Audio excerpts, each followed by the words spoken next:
Some of the nation's most depraved killers, too cowardly to look their victims in the eye and hear the devastation their crimes have caused, will no longer be able to hide, according to the Prime Minister. There shouldn't be an easy way out, and that's why we're going to change the law so that courts can compel these offenders to be present for their sentencing and to hear the impact that their actions have had, but also, if necessary, to use reasonable force to bring those people to court and also to add time onto their sentence if they don't appear. First promised by him back in July 2022, but in the wake of Lucy Letby's refusal to attend court, Rishi Sunak says it will now be enshrined in law, part of the King's speech in November.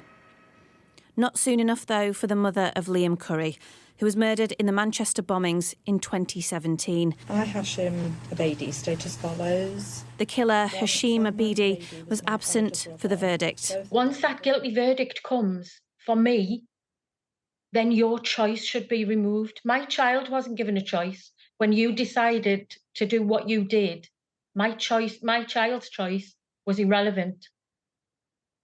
So I'm afraid when you are found guilty, your choice should become irrelevant too.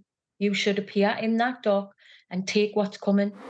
Judges do already have some powers. They can extend sentences for those who don't show up, but don't currently force them into the dock, raising questions over how this will work in practice. Of course, some of them will sit there quietly and listen and take it all on board, but there will be people who come into court in handcuffs, shouting and screaming, declaring their innocence, disrupting the proceedings.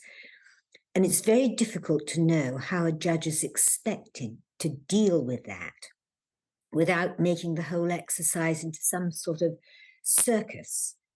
For the victims who have long campaigned for this change, like the mother of Olivia Corbell, who was shot in Liverpool last year, they will never get their moment in court, but hope others now will. Liz Bates, Sky News, Westminster.